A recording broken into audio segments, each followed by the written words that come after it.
பிரம்மத்தை அறிந்தவன் பிரம்மமாகிறான் அப்படின்னு ஒரு பெரியவர் பேசினார் ஒரு கோவிலில். தைத்திரிய உபனிஷத்து அப்படி சொல்லுதான். இதை கேட்கும் பொழுது நமக்கு ஒரு சந்தேகம் வரும். அது எப்படி? பிரம்மத்தை அறிந்தவன் பிரம்மம் ஆகிறான்னா, சிங்கத்தை அறிந்தவன் சிங்கம் ஆகிறானா, தோசையை அறிந்தவன் தோசை ஆகிறானா? இப்படிப்பட்ட சந்தேகம் நமக்கு வர்றதுல ஒன்றும் ஆச்சரியம் இல்லை. இது இயற்கை. இதுக்கும் அந்த பெரியவரே பதில் சொல்றார். சிங்கம் வேற, நாம வேற. அதனால சிங்கத்தை அறிந்தவன் சிங்கம் ஆக மாட்டான். ஆனால் பிரம்மம் வேற, நாம வேற இல்லை. அதனால பிரம்மத்தை அறிந்தவன் பிரம்மமாகிறான் அப்படிங்கிறது அவரோட விளக்கம். மனிதன் அவன்தான் தான் பிரம்மங்கிறது தெரியாதனால தான் அதை வேற எங்கேயோ தேடிட்டு இருக்கிறான். கடைசியில் அது தான் தாங்கிறது புரிஞ்சுக்கிற பொழுது அவன் பிரம்மம் ஆயிடுறான். இதை விளக்கிறதுக்கு ஒரு உபநிஷத்து கதையே இருக்கு. நமக்கு தெரிஞ்ச கதை தான், ஆனால் அதை வேற விதமான அர்த்தத்தில் விளையாட்டாக சொல்லிகிட்டு இருக்கிறோம். ஒரு சமயம் ஒரு 10 நண்பர்கள் ஒரு காட்டு வழியாக போய்கிட்டு இருக்கிறாங்க. குறுக்க ஒரு நதி, அதை கடந்து அடுத்த பக்கம் போகணும். எல்லாரும் ஒரு வழியாக கடந்து அடுத்த கரைக்கு போய் சேர்ந்துட்டாங்க. அங்கே போய் சேர்ந்ததுக்கு அப்புறம் எல்லாரும் பத்திரமா வந்து சேர்ந்துட்டோமா அப்படின்னு தெரிஞ்சுக்கிறதுக்காக எண்ணி பார்க்குறான் அந்த கூட்டத்து தலைவன். அவங்க மொத்தம் 10 பேர். ஆனால் அவன் எண்ணி பார்க்குறப்போ 9 தான் வருது. ஏன்னா அவன் தன்னை விட்டுவிட்டான். எதிரில் நிற்கிறவங்கள மட்டுமே எண்றான். ஐயோ 10வது ஆள் எங்கேங்கிறான், பதறான். சரி நீ இரு, நான் எண்ணி பார்க்குறேன்னு சொல்லிவிட்டு இன்னொருத்தன் வந்து எண்றான். அவனும் தன்னை விட்டுட்டு எண்றான். 9 தான் வருது. எல்லாரும் கொய்யோ முறையோன்னு கத்த ஆரம்பிச்சிட்டாங்க. அந்த சமயத்தில் ஒரு பெரியவர் அந்த பக்கமாக வர்றார். என்ன விஷயம்னு விசாரிக்கிறார். 10வது ஆள் 6 அடிச்சுட்டு போட்டுது அப்படின்னு சொல்லி இவங்க அழறாங்க. சரி அழாதீங்க அப்படின்னு சொல்லி அந்த தலைவனை பார்த்து இப்படி வாங்குறார். வர்றான். இப்போ எனக்கு முன்னாடி ஒரு தரம் எண்ணு பார்க்கலாம்ங்கிறார். 1 2 3ன்னு ஆரம்பித்து 9ல் வந்து முடிக்கிறான். உடனே பெரியவர் நீ தான் அந்த 10வது ஆள் அப்படிங்கிறார். இது உண்மை. நாம தான் அது. நாம தான் நம்மளை வேற எங்கேயோ தேடிட்டு இருக்கிறோம். நாம் எங்கேயோ தேடிட்டு இருக்கிறோமே, அந்த பிரம்மம் நாம தான். இப்படி ஒரு பெரிய உண்மையை விளக்கிறதுக்காக தான் அப்படி ஒரு கதை சொல்லப்பட்டது. ஆனால் அதை வந்து நாம் வேற விதமாக வேடிக்கையாக உபயோகப்படுத்திக்கிட்டு இருக்கிறோம். எப்படி தெரியுமா? ஒரு ஆத்தங்கரையில் ஒரு 10 பேர் முழிச்சுக்கிட்டே நின்றுக்கிட்டு இருந்தாங்களாம். அந்த பக்கமாக வந்த ஒருத்தன் ஏன் இப்படி முழிச்சுக்கிட்டு நிற்கிறீங்கன்னு கேட்டிருக்கிறான். எங்களுக்கு நீச்சல் தெரியாது, நாங்கள்லாம் அடுத்த கரைக்கு போய் சேரணும் அப்படின்னு நாங்களாம். சரி நாங்கள் விட்டுட்டு போய் விடுறேன். எல்லாரும் அக்கறைக்கு போய் சேர்ந்த உடனே ஆளுக்கு ₹1 வீதமாக மொத்தம் ₹10 எனக்கு கொடுக்கணும் அப்படின்ட்டுருக்கான் இவன். சரின்னு ஒத்துக்கிட்டாங்க. இவன் ஒவ்வொருத்தராக கையை பிடிச்சி மெதுவாக ஆற்றுல இறக்கி அழைச்சிட்டு போயிட்டான். 9 பேரை கரை சேர்த்துட்டான். 10வது ஆள் பாதி ஆற்றுல போயிட்டு இருக்கிறப்போ திடீர்னு வெள்ளம் வந்துட்டுது. புடி நழுவி போச்சு. கையை விட்டுட்டான்.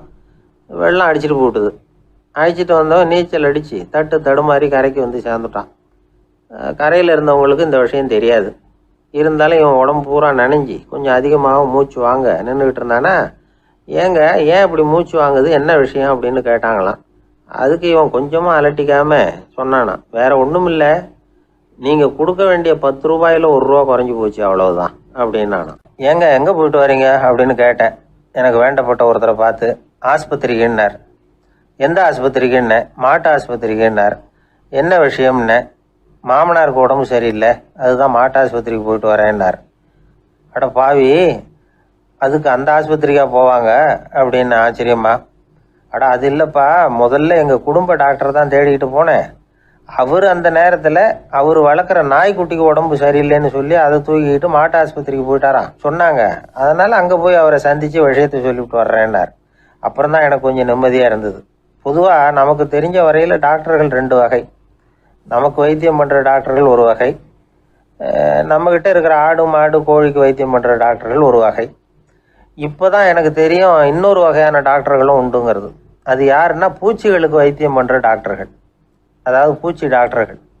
வெளிநாடுகளில் அப்படிலாம் கூட சில பேர் இருக்கிறாங்க.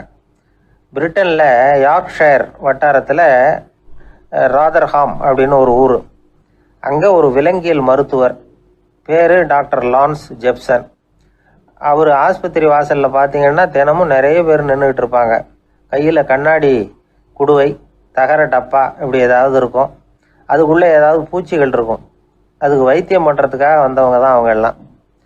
சிலந்தி பூச்சி, பல்லி, தேளு, பாம்பு இப்படி ஏதாவது இருக்கும். பொழுதுபோக்காக சில பேர் நாய், பூனை, கிளி, மைனா, புறா இப்படி ஏதாவது வளர்க்குறாங்கல்ல, அது மாதிரி இப்போல்லாம் தேளு, பல்லி, பாம்பு, பூச்சி இதையெல்லாம் வளர்க்க ஆரம்பிச்சிட்டாங்களாம். இது ஒரு புது ஃபேஷன். இப்போ கூண்டுக்குள்ளே டப்பாக்குள்ளே போட்டு வளர்க்குறது, அதுக்கு ஏதாவது நோய் வந்துட்டுதுன்னா வைத்தியம் பண்ணுறதுக்கு டாக்டர்கிட்ட வந்துட வேண்டியது, இப்படி இந்த பழக்கம்லாம் நிறையா வந்துட்டுது.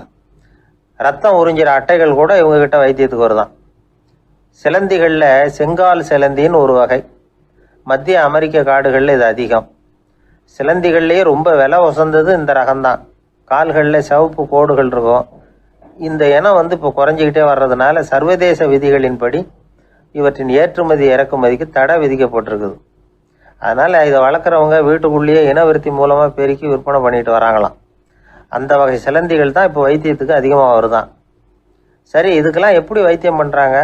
முதல்ல அதை குளிர்பதன பெட்டியின் வழுவழுப்பான சுவரில் விட்ட உடனே அதெல்லாம் மெதுவாக இறங்கி வரும். அப்போ அதன் நோயை கண்டுபிடிக்கிறது சுலபம். அப்புறம் அதுக்கு கிருமிகளை கொல்லக்கூடிய மருந்துகளையோ வலி நிவாரண மருந்துகளையோ கொடுப்பாங்க. கால் உடைஞ்ச சிலந்திகளுக்கு பசையை கொண்டு ஆப்ரேஷன் பண்ணுவாங்க. சில சிலந்திகளுக்கு உடைஞ்ச காலை எடுத்துட்டா புதிய கால் வளர்ந்துடும். சிலந்திகளை மனிதர்கள் கையில் எடுக்கிறப்போ அது பயந்து போய் கீழே குதிக்குது. அதனால் கால் உடஞ்சி விடுது, இல்லைன்னா வயிறு சேதமடையுது. அந்த நிலைமையில் வர்ற சிலந்திகளுக்கு மயக்க மருந்து கொடுத்து ஆப்ரேஷன்லாம் கூட பண்ணுறாங்களாம். பார்த்தீங்களா பூச்சிகளுக்கு வந்த வாழ்வே? நம்ம ஊர்லேயும் வீடுகளில் பூச்சிகள் வளர்க்குறது உண்டு. ஒருத்தர் வந்தார், எனக்கு 3000 கரப்பாம்பூச்சி அவசரமாக தேவைப்படுது, எங்கே கிடைக்கும்னு கேட்டார். கரப்பாம்பூச்சியா? அது என்னத்துக்குன்னு கேட்டோம். அது வேறு ஒன்றும் இல்லை, நான் குடியிருக்கிற வாடகை வீட்டை காலி பண்ண போகிறேன். வீட்டு சொந்தக்காரர் என்ன சொல்கிறாருன்னா, இந்த வீட்டுக்கு நான் குடி வந்தப்போ எப்படி இருந்ததோ அதே நிலைமையில் விட்டுட்டு போகணும்னு வீட்டுக்காரர் சொல்லியிருக்கிறார், அதனால தான் கேட்டேன் அப்படின்னார். உலகத்தில் எது எதுக்கும் ஆராய்ச்சி கூடங்கள் இருக்குதுல்ல, அது மாதிரி தூக்கத்தை பற்றி ஆராய்ச்சி பண்ணுறதுக்கு ஒரு ஆராய்ச்சி கூடம் இருக்குது. அப்படி ஆராய்ச்சி பண்ணணும்னா அதுக்கு மூழ்கிக்கிட்டு இருக்கணும்ல. அதனால தான் அந்த ஆராய்ச்சி கூடம் இங்கே இல்லை. அமெரிக்காவில் பாஸ்டன் பல்கலைக்கழக மருத்துவமனையில் அது இருக்குது. அங்கே தூக்கத்தை பற்றி பலவிதமான ஆராய்ச்சிகள் பண்ணிகிட்டு இருக்கிறாங்க. அந்த ஆராய்ச்சி கூடத்தில் இயக்குனராக இருக்கிற ஒரு நிபுணர், அவர் என்ன சொல்கிறாரு தெரியுமா? உங்களுக்கு தூக்கம் வரலையா, நீங்கள் நல்லா தூங்குறதுக்கு தாராளமாக சில யோசனைகளை என்னால் சொல்ல முடியும் அப்படிங்கிறார். யோசனை தானே, காசா பணமாக கேட்டு வச்சுக்கலாமே. உணவு, மனநிலை, தூங்கும் இடத்தோட சூழ்நிலை, படுக்கைக்கு செல்றப்போ உள்ள பழக்க வழக்கங்கள், இது காரணமாக ஒருத்தருக்கு தூக்கம் வராமல் போகலாம். தூக்கம் வராததுக்கு இதுதான் காரணம்னா அதையெல்லாம் சுலபமாக கட்டுப்படுத்தலாங்கிறார் அவர். தூக்கத்தை வரவழைக்கக்கூடிய ஒரு நல்ல மருந்து உடற்பயிற்சி. ஆனால் ஒன்று, படுக்க போகிற நேரத்தில் இது மாதிரி உடற்பயிற்சிகள் எல்லாம் செய்யக்கூடாது. கொஞ்சம் முன்னாடி பகல்லையே இந்த பயிற்சிகளை செய்கிறது நல்லது. தூக்கம் வராமல் அவதிப்படுறவங்க பிற்பகல் நேரங்களில் காஃபி, டீ இது மாதிரி பானங்களை சாப்பிடக்கூடாது. மது அருந்துறது கூட தூக்கத்தை பாதிக்கும். வெது வெதுப்பான நீரில் குளிக்கிறது, தியானத்தில் ஈடுபடுறது, ஓய்வாக இருக்கிறது, படுக்கிறது, அதாவது படுக்கிறதுக்கு முன்னாடி ஒரு கோவலை பால் சாப்பிட்றது, இதெல்லாம் தூக்கத்தை வரவழைக்கிறது ரொம்ப உதவியாக இருக்கும். இன்னொரு விஷயம் என்னென்னா, தூங்கி ஆகணுமேங்கிற கவலை வேண்டியதில்லை. அப்படி நினச்சி கவலைப்படுறதை விட்டுடணும். தூக்கம் வரலையா, உடனே படுக்கையை விட்டு எழுந்திரிக்க வேண்டியது. வெளியில் வாங்க, வேறு ஏதாவது வேலையில் ஈடுபடுங்க, கொஞ்சம் நேரம் உலாவுங்க, அல்லது ஏதாவது ஒரு புஸ்தகத்தை எடுத்து படிங்க. களைப்பு ஏற்பட்டால் மறுபடியும் படுக்கைக்கு போங்க, தூக்கம் தானே வந்துடும். ஒரு விஷயத்தை மட்டும் நல்லா ஞாபகத்தில் வச்சுக்கணும். படுக்கைக்கு போகிறப்போ உங்கள் மற்ற எல்லா பிரச்சனைகளையும் மறந்துடணும். அது எப்படி சார் முடியும், அந்த நேரம் தானே எல்லா பிரச்சனையும் வரிசையாக ஞாபகத்துக்கு வருது அப்படின்னு நாம் நினைக்கலாம். ஆனால் பழக்கத்தில் அதை நாம் மாற்றிக்க முடியும். கொஞ்சம் முயற்சி பண்ணணும், அவ்வளோதான். இது எல்லாமே ஆராய்ச்சி பண்ணி பார்த்துட்டு அந்த நிபுணர் சொல்கிற கருத்து தான். இன்னொரு விஷயமும் அவர் சொல்கிறார். அது என்னென்னா, உடல் கோளாறு காரணமாக தூக்கம் வராமல் அவதிப்படுறவங்களுக்கெல்லாம் இந்த யோசனைகள் சரியாக வராது அப்படிங்கிறார். அதுக்கெல்லாம் மருத்துவ சிகிச்சை கொடுத்து தான் சரி பண்ணணும். சில பேருக்கு நடு ராத்திரியில் மூச்சு திணறல் ஏற்பட்டு தூக்கம் வராமல் போயிடும். ஊரெல்லாம் தூங்குறப்ப தான் மட்டும் தூங்காமல் மூழ்கிட்டு இருக்கிறது, ஊரெல்லாம் மூழ்கிட்டு இருக்கிறப்போ தான் மட்டும் தூங்குறது, இது மாதிரி கோளாறுகளால் சில பேர் பாதிக்கப்படலாம். காலு தசை முறுக்கிக்கிறதுனால சில பேருக்கு அடிக்கடி விழிப்பு வரலாம். மன அழற்சி காரணமாக சில பேருக்கு தூக்கம் வராது. இது மாதிரி கோளாறுகளுக்கெல்லாம் அதுக்கு தகுந்த மாதிரி சிகிச்சை கொடுத்து தான் சரி பண்ண வேண்டியிருக்கும். எந்த கோளாறும் இல்லாமல் தூக்கம் வரலைன்னா ஆரம்பத்தில் சொன்ன முறைகளை கடைபிடிச்சு பார்க்கலாம். தூக்கம் வந்ததுன்னா யோசனை சொன்ன அந்த நிபுணருக்கு நன்றி சொல்லலாம். ஒருத்தர், ஏன் சார் பஸ்ஸில் தூங்குறது கெட்ட பழக்கமானு கேட்டார். இல்லையே, நான் கூட பஸ்ஸில் போகிறப்ப தூங்கிட்டு தானே போவேன் அப்படின்னார் இன்னொருத்தர். அப்புறம் ஏன் என்ன டிரைவர் வேலை வேணாம்னு வீட்டுக்கு அனுப்பி வச்சுட்டாங்க அப்படின்னாராம் அவர். 1816 வருஷம் செப்டம்பர் மாதம் 11 பிரான்ஸ் தேசத்தில் உள்ள ஒரு மருத்துவமனை. அங்கே ஒரு இளம் டாக்டர் கொஞ்ச நாளைக்கு முன்னாடி தான் அந்த ஆஸ்பத்திரியில் புதுசாக வேலைக்கு சேர்ந்துருக்கிறார். அவர் பேர் ரெனே லெனக். அவர் அன்னைக்கு காலையில் அந்த மருத்துவமனையில் அப்படியே ரவுண்ட்ஸ் வந்துக்கிட்டு இருக்கிறார். வார்டில் ஒரு படுக்கையில் ஒரு இளம் பெண் படுத்திருக்கிறா. அந்த பொண்ணுக்கு இருதய நோயாக இருக்கலாம்ங்கிறது மற்ற டாக்டர்கள் சந்தேகம்.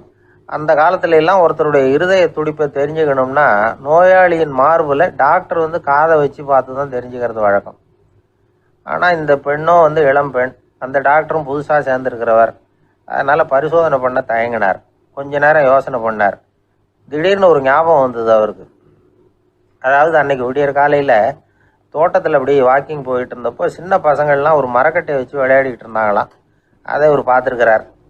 அது என்ன விளையாட்டுனா, ஒரு நீளமான மரப்பலகை, அதில் ஒரு முனையில் ஒரு பையன் தன்னுடைய காதை வச்சுக்கிட்டு இருக்கிறான், மறுமுனையில் இன்னொரு பையன் அந்த மரப்பலகையை ஒரு ஆணியால் கீறிக்கிட்டு இருக்கிறான்.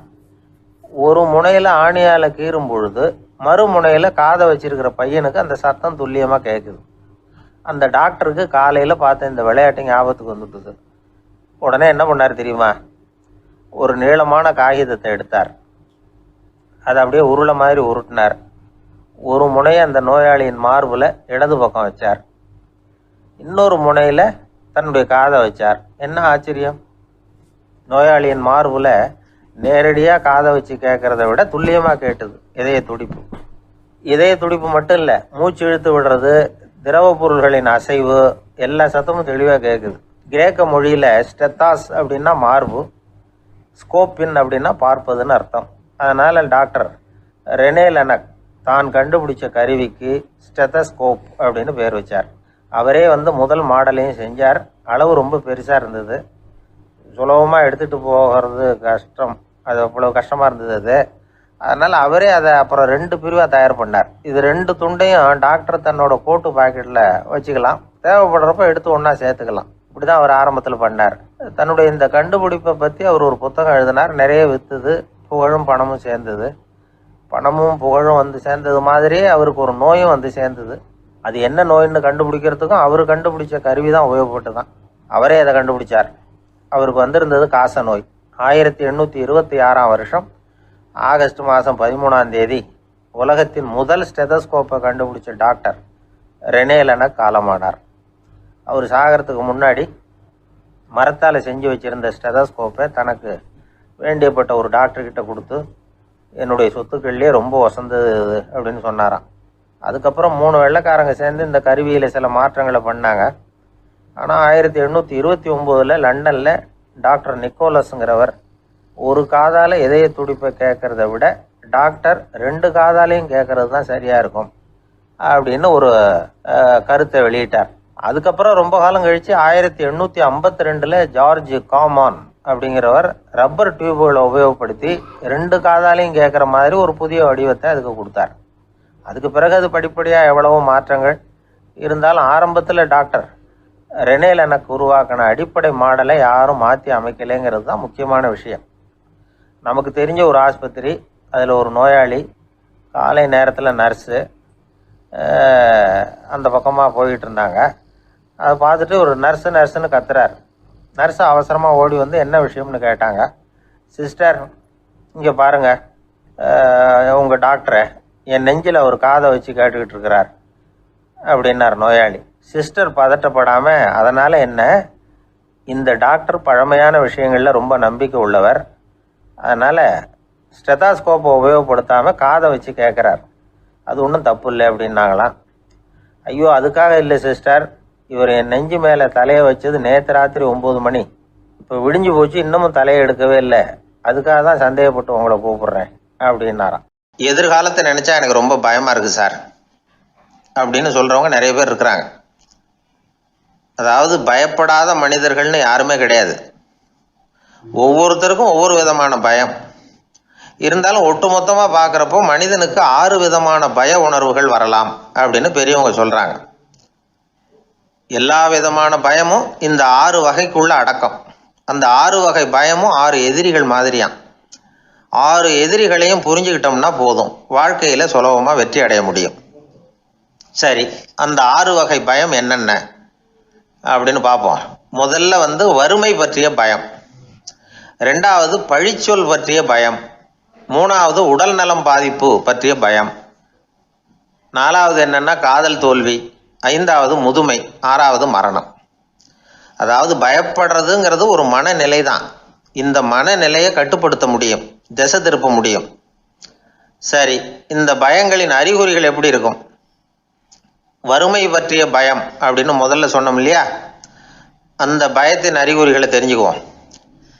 எதுலேயும் அக்கறை இல்லாமல் இருக்கிறது, ஒரு குறிக்கோள் இல்லாமல் இருக்கிறது, வறுமையை சகிச்சுக்கிறது, வாழ்க்கையில் கிடைக்கிறது எதுவாக இருந்தாலும் ஆட்சேபனை இல்லாமல் ஏற்றுக்கிறது, மனசாலும் உடம்பாலும் சோர்ந்து போயிருக்கிறது, ஆர்வம், முனைப்பு, கற்பனை திறன் எதுவுமே இல்லாமல் இருக்கிறது. இதெல்லாம் தான் அந்த வறுமை பற்றிய பயத்தின் அறிகுறிகள். அந்த அடுத்தது ஒன்று பார்த்தோமே, பழிச்சொல் பற்றிய பயம். அதாவது அடுத்தவங்க நம்மளை குறை சொல்லி விடுவாங்களோ அப்படிங்கிற பயம். இதுக்கு அறிகுறி என்ன தெரியுமா? புதியவர்களை சந்திக்கிறதுக்கு பயப்படுறது, முடிவு எடுக்க முடியாமல் குழம்புறது, பிரச்சனைகளை தவிர்க்க விரும்புறது, தாழ்வு மனப்பான்மை, வரவுக்கு மீறி செலவு செஞ்சு இமேஜை உயர்த்திக்கிறது, குறிக்கோள் இல்லாத வாழ்க்கை, இதெல்லாம் தான் அதுக்கு அறிகுறிகள். 3வது பயம் உடல் நலம் பாதிப்பு பற்றிய பயம், அதாவது நோய் பற்றிய பயம். ஒரு உண்மை என்ன தெரியுமா? டாக்டரை சந்திக்கிற மனிதர்களில் 75% பேர் தங்களுக்கு நோய் வந்துட்டுதுங்கிற கற்பனையில் இருக்கிறவங்களாம். நிஜமாவே நோய் கிடையாது அவங்களுக்கு. இந்த பயத்தின் அறிகுறிகள் என்னென்னா, வியாதிக்கான அறிகுறிகள் தன்னிடம் இருக்கிறதாக நினச்சிக்கிறது, எந்த நேரமும் வியாதியை பற்றியே பேசி பேசி மனசை அங்கேயே வச்சிருக்கிறது, நோய் சம்பந்தமான செய்திகளை படித்து நமக்கு இப்படி ஆயிடுமோ அப்படின்னு வேதனைப்படுறது, இதெல்லாம் தான் அதுக்கு அறிகுறிகள். 4வது பயம் காதல் தோல்வி. இது ரொம்ப வேதனை, உடம்பையும் மனசையும் சீரழிச்சு விடும். ஆண்களை விட பெண்கள் தான் இந்த பய உணர்வில் அதிகமாக பாதிக்கப்படுறாங்க. 5வது முதுமை பற்றிய பயம். 6வது மரண பயம், வயசான காலத்தில் எப்படி சமாளிக்கிறது அப்படிங்கிற பயம். ஆக இதையெல்லாம் நாம் புரிஞ்சிக்க வேண்டியது ரொம்ப அவசியம். இந்த 6 வகை பயங்களை சரியாக புரிஞ்சுக்கிட்டு நாம் நடந்துக்கணும். வாழ்க்கையின் முன்னேற்றத்துக்கு இந்த பயங்கள் முட்டுக்கட்டே ஆகிடக்கூடாது. உழைச்சி பணம் சேர்க்கணும், உற்சாகமாக மனசை வச்சுக்கணும். மனசை கட்டுப்படுத்துகிற மார்க்கம் தெரிஞ்சுக்கிட்டா போதும், எல்லாம் சரியாக வந்துடும். நம்ம ஆள் ஒருத்தன் சொன்னான், சார் எனக்கு வறுமை பற்றிய பயம்தான் இருந்தது, ஒரே ராத்திரியில் 30,000 ரூபா தயார் பண்ணிவிட்டேன், இப்போ எனக்கு இன்னொரு பயம் வந்துட்டுதுன்னா. என்ன பயம்னு கேட்டாங்க. போலீஸு கண்டுபிடிச்சிருமோங்கிற பயம்னா. இது இந்த பயத்தில் அடங்காது. அதனால் அஞ்சி அஞ்சி சாவார், அஞ்சாத பொருள் இல்லை அப்படின்னு பாரதி சொன்னார் இல்லையா, அது மாதிரி பயத்தை புரிந்து கொண்டு அதற்கு தகுந்த மாதிரி நம்முடைய வாழ்க்கையை அமைத்து கொள்ள வேண்டும். அப்படி அமைத்து கொள்ளுகிறவர்களுக்கு வெற்றி நிச்சயம். அந்த காலத்துல எல்லாம் படிக்கிறதுங்கிறது எப்படி தெரியுமா? குருகுல வாசம் செஞ்சு படிக்கணும். ஆசிரியருங்கிறவர் ஆசிரமத்தில் இருப்பார். அங்கே போய் அவருக்கு தொண்டுகள் செய்யணும், துணிகள்லாம் துவைச்சி போடணும், தூங்கும்போது காலை பிடிச்சி விடணும், புழுக்கமாக இருந்தால் விசிறி மட்டை எடுத்து விசிறணும். அப்படியே அப்பப்போ அவர் சொல்லிக் கொடுக்குற பாடத்தையும் கற்றுக்கணும். அவர் சொல்லிக் கொடுக்குற பாடங்களை ஓலைச்சுவடிகளில் எழுதிக்கணும். இதுதான் குருகுல வாசம்ங்கிறது. இப்போ மாதிரிலாம் கிடையாது. ஆக குருகுல வாசம்ங்கிறது மனசையும் பண்படுத்தும், அறிவையும் பண்படுத்தும். அப்படி ஒரு பயிற்சி அது. அந்த காலத்தில் பஞ்சபாண்டவர்கள் ஒரு குருகுலத்தில் படிக்க போனாங்களாம். ஏற்கனவே அங்கே ஒரு 15 பேர் இருந்திருக்கிறாங்க. இவங்களையும் சேர்த்து மொத்தம் 20 பேர். எல்லாரும் ரொம்ப ஆர்வத்தோடு அங்கே தங்கி படிச்சுக்கிட்டு இருக்கிறாங்க. 2 வருஷம் ஓடி போச்சு. எல்லாரும் ஊருக்கு திரும்ப வேண்டிய நேரம். ஆசிரியர் ஒவ்வொருத்தராக கூப்பிட்டார். இது வரைக்கும் என்ன கற்றுக்கிட்ட அப்படின்னு கேட்டார். அவங்க தாங்கள் எழுதி வச்சுருந்ததை சொன்னாங்க, கற்றுக்கிட்டதை சொன்னாங்க. அங்கே படிக்க வந்தவங்க எல்லாருமே புத்திசாலிகள். அது மட்டும் இல்லை, பல பேர் அரச குடும்பத்தை சேர்ந்தவங்க, இளவரசர்களாக வேற இருக்கிறவங்க. அதனால் அவங்கக்கிட்ட அபாரமான கல்வி அறிவை எதிர்பார்த்தார். ஒருத்தன் வந்தான், தான் எழுதி வச்சிருந்த சரித்திர பாடம் பூராவையும் படித்து காட்டினான். இன்னொருத்தன் வந்தான், தான் எழுதி வச்சிருந்த பூகோள பாடம் பூராவையும் படித்து காட்டினான். இப்படி ஒவ்வொருத்தராக அவங்க படித்தது என்னங்கிறத படித்து காட்டிவிட்டு போனாங்க. கடைசியாக தர்மர் வந்தார், பேசாமல் நிற்கிறார். தன் கையில் இருந்த ஓலைச்சுவடி கேட்டால் அவர் பிரிக்கவே இல்லை. ஆசிரியர் இவர்கிட்ட தான் அதிகமாக எதிர்பார்த்தார். ஆனால் இவரும் பேசாமல் நின்றுட்டு இருக்கிறார். நீ என்ன கற்றுக்கிட்ட சொல்லு, ஓலைச்சுவடியை பிரித்து படினார் அந்த முனிவர். தருமர் அசையவே இல்லை. மெதுவாக சொன்னார், ஐயா, நான் கற்றுக்கிட்டது ஒன்றே ஒன்று தான். அதுதான் வாழ்க்கையில் எனக்கு ரொம்ப முக்கியமான பாடமாக அமையும் அப்படின்னார். என்னது, என்கிட்ட 2 வருஷ காலமாக படிச்சு விட்டு கடைசியில் கற்றுக்கிட்டது ஒன்றே ஒன்று தானா அப்படின்னார் முனிவர். அவருக்கு ஒன்றும் புரியல. மற்ற மாணவர்களை விட இவர் பண்புகளில் உயர்ந்தவர், அறிவில் சிறந்தவர், வயசில் முதிர்ந்தவர். இவரே இப்படி சொன்னால் மற்றவங்க நிலைமை என்னத்துக்கு ஆறுது? அவங்க ரொம்பவும் கெட்டு போயிடுவாங்களே அப்படின்னு அவர் யோசனை பண்ணார். தர்மா, நல்லா யோசனை பண்ணி பதில் சொல்லு. 2 வருஷமாக நீ கற்றுக்கிட்டது என்ன அப்படின்னு தானே நான் கேட்குறேன். அதை கொஞ்சம் யோசனை பண்ணி சொல்லுன்னார் முனிவர் கொஞ்சம் கோபமாக. தருமர் முகத்தில் எந்த மாறுதலுமே இல்லை. இல்லையா, 2 வருஷமாக நான் கற்றுக்கிட்ட முக்கியமான பாடம் ஒன்றே ஒன்று தான்னார். இப்போ அந்த முனிவருக்கு கோபம் அதிகமாக வந்துடுச்சு. ஏன்பா, உனக்கு வெக்கமா இல்லையா? உன்னை விட வயசில் குறைஞ்சவங்க எவ்வளவு பாடம் கற்றுக்கிட்டு இருக்கிறாங்க, எவ்வளவு விரிவாக அவங்க படித்து காட்டினாங்க. நீயும் கூட நிறைய குறித்து வச்சிருக்கிற போல இருக்க, அதை ஏன் பிரித்து படிக்கக்கூடாது அப்படின்னார். ஐயா, நான் சொல்கிறது உங்களுக்கு ஏமாற்றமாக இருந்தால் என்னை மன்னிக்கணும். நான் ரொம்ப முக்கியமாக கற்றுக்கிட்டு இருக்கிறது ஒன்றே ஒன்று தான், மற்ற எதையும் சொல்கிறதுக்கு விரும்பலைன்னார். மாணவர்கள்லாம் சிரிச்சுட்டாங்க. முனிவருக்கு கோபம் அளவுக்கு மீறி வந்துட்டு ஓங்கி அரைஞ்சு விட்டார் தருமரை அவர் கன்னத்தில். தருமர் கண்ணை செவந்து போட்டுது, கண்கள் கலங்கி போச்சு. ஆனாலும் அவர் அமைதியை இழக்கலை, தலை குனிஞ்சு நிற்கிறார். இவருடைய புடிவாதம் முனிவருக்கு இன்னும் ஆத்திரத்தை உண்டாக்கி விட்டது. இன்னொரு கண்ணத்திலே அரைஞ்சார். எல்லாரும் பயந்து போய் அமைதியாக நின்றுட்டு இருக்கிறாங்க. முனிவர் கத்துறார், அப்படி நீ கற்றுக்கிட்ட அந்த முக்கியமான பாடம் தான் என்ன, அதையாவது சொல்லு அப்படின்னார். ஐயா, அதை மட்டும் ஒரு ஓலைச்சுவடியில் தனியாக குறித்து வச்சிருக்கிறேன், இந்தாங்க, இதை நீங்களே படித்து பாருங்கன்னார். தருமர் ஓலைச்சுவடியை நீட்டினார். முனிவர் அதை வாங்கி பிரித்தார், சத்தம் போட்டு படித்தார். என்ன எழுதியிருக்காருன்னா, எப்படிப்பட்ட சோதனை ஏற்பட்டாலும் நிதானம் இழந்து கோபத்துக்கு ஆளாகக்கூடாது அப்படின்னு. இதுதான் அந்த ஓலைச்சுவடியில் அவர் எழுதி வச்சிருந்தது. அந்த ஒரு கணத்திலேயே முனிவரும் எல்லா மாணவர்களும் தர்மரை புரிஞ்சுக்கிட்டாங்களாம். அவர் கற்றுக்கிட்டது ஏட்டு சுரக்காய் இல்லை, வாழ்க்கையில் பயன்படக்கூடிய முக்கியமான அனுபவ பாடம். முனிவர் கண்களில் கண்ணீர். தர்மரை அன்போடு கட்டி தழுவிக்கிட்டார். அப்புறம் சொன்னார், தர்மா, என்னை மன்னிச்சுரு, நீ மாணவன் இல்லை, ஆசிரியன். நான் இது வரைக்கும் தெரிஞ்சிக்காத அனுபவ பாடத்தை நீ இப்போ எனக்கு கற்றுக் கொடுத்துட்ட அப்படின்னு சொன்னாராம். அதனால நிதானம் தவறக்கூடாதுங்கிறது ரொம்ப முக்கியமான ஒரு செய்தி. ஒரு ஆசிரியர் மாணவனை ஒரு கண்ணத்தில் ஓங்கி அரைஞ்சுட்டார். இவன் நிதானம் தவறல, அமைதியாக நின்றுக்கிட்டு இருந்தான். அவர் ஒரு தடவை அரைஞ்சதும் எப்படி உன்னால் நிதானம் தவறாமல் இருக்க முடிஞ்சுது அப்படின்னு கேட்டாங்க நண்பர்கள். அவன் சொன்னான், நான் நிதானம் தவறி இருந்தா எங்கள் வாத்தியார் இன்னொரு கண்ணத்துலேயும் அரைஞ்சிருப்பார், அது அதை விட பலமாக இருக்கும், அதனால தான் நான் அப்படி இருந்தேன் அப்படின்னு நானா. ஆக நாம் தெரிந்து கொள்ள வேண்டியது, வாழ்க்கையில் நிதானம் தவறாமல் இருக்க வேண்டும். அதுதான் வெற்றியின் ரகசியம். அந்த ஆளை கண்டா ஏன் இப்படி முகத்தை திருப்பிக்கிட்டு வர்றீங்க அப்படின்னு கேட்டார் ஒருத்தர் நண்பர்கிட்ட. எலெக்ஷனில் அவன் எதிர்த்து நின்னவன் சார், என்ன அவங்ககிட்ட நமக்கு என்ன பேச்சுவார்த்தை அப்படின்னாரான் ரொம்ப கோபமாக இவர். சரி, அந்த ஆள் யாருன்னு கேட்டேன். என் கூட பிறந்த தம்பி தான் சார் அப்படின்னார் அந்த கோபம் குறையாமல். அதாவது நம்ம ஊர் நிலவரம் இப்படி, அதாவது அண்ணனும் தம்பியும் எதிர்த்து நிற்பாங்க தேர்தலில், ஒருத்தர் கண்டா பேசிக்கிறது இல்லை. ஆனால் இங்கிலாந்தில் எப்படி தெரியுமா, அங்கே ஒரே மேடையில் போட்டி போடுற 2 வேட்பாளர்களும் பேசுவாங்களாம், பட்டிமன்றம் மாதிரி. ஒருத்தர் முதல்ல எழுந்திருப்பார், நான் இந்த தேர்தலில் வெற்றி பெற்றால் என்னென்ன செய்வேன் அப்படின்னு சொல்லிவிட்டு உட்காருவார். அதுக்கப்புறம் அடுத்தவர் எழுந்திருப்பார், அவர் சொல்லுவார், நான் வெற்றி பெற்றால் இந்த மக்களுக்கு என்னென்ன செய்வேன், இந்த நாட்டுக்கு என்னென்ன செய்வேன் அப்படிங்கிறத சொல்லிவிட்டு உட்காருவார். 2 பேரும் ஒரே மேடையில் பேசுவாங்க. மக்கள் 2 பேர் பேச்சையும் கேட்டுக்கிட்டு ஒரு முடிவுக்கு வருவாங்க. இதுதான் அங்கே உள்ள பழக்கம். இங்கே அப்படி இல்லை. இங்கே ஒருத்தர் பார்த்தாவே முகத்தை திருப்பிக்கிறது. ஒரு தடவை இது மாதிரி ஒரு கூட்டம் நடந்துகிட்டு இருக்கு அங்கே வெளிநாட்டில் தான். நேரத்துக்கு சரியாக ஒரு வேட்பாளர் சேரல. இது இங்கிலாந்தில் நடந்த நிகழ்ச்சி. அப்புறம் என்னாச்சுன்னா, ஒருத்தர் வந்துட்டாரு, இன்னொருத்தர் சேரல. அப்புறம் உடனே அந்த ஒருத்தர் வந்தவர் பேச ஆரம்பிச்சிட்டார்.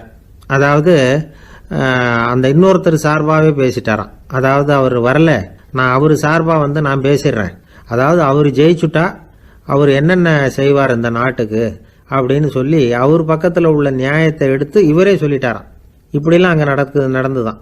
இது எப்பேற்பட்ட தேர்தல் பண்பாடு பாருங்க. அதனால இன்னொரு விஷயம், இப்போ இங்கிலாந்துலாம் ஓட்டு கேட்குறப்ப வெற்றியா தோல்வியாங்கிறத ஓரளவுக்கு யூகிச்சு விடலாமா.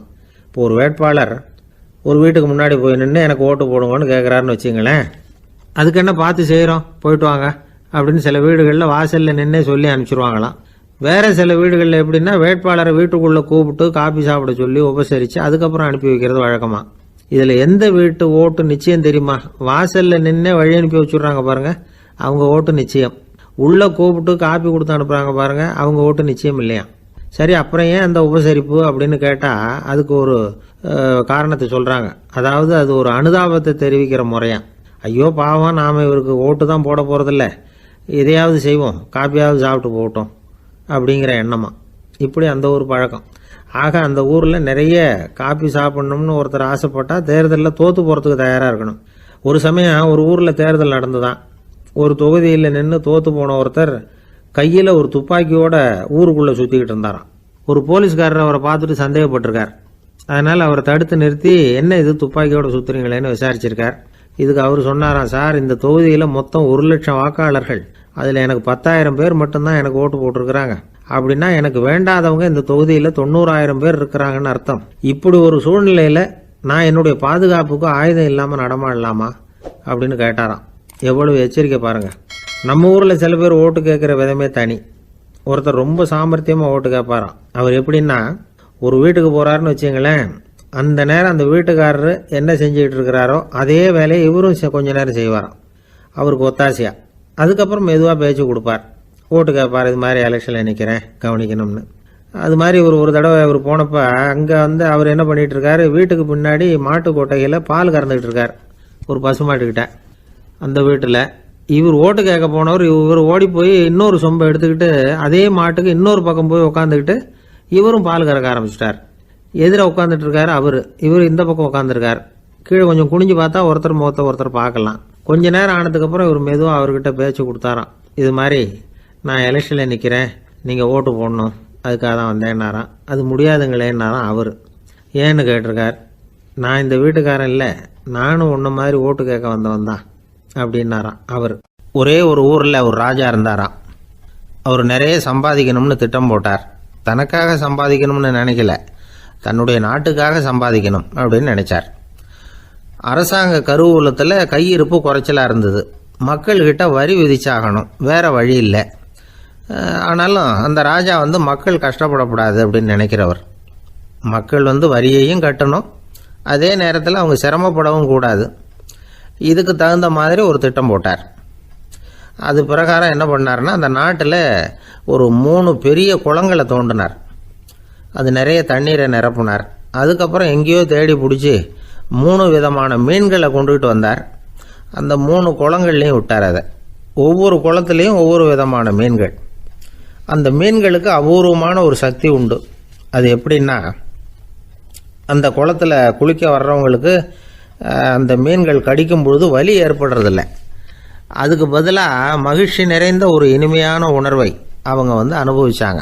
அது எப்படின்னா, இந்த முதல் குளத்தில் இருந்த மீன்களால் கடிக்கப்படும் பொழுது ஒரு விதமான இன்ப மயக்கத்தில் திளைச்சிருக்கிறது மாதிரி உணர்வு.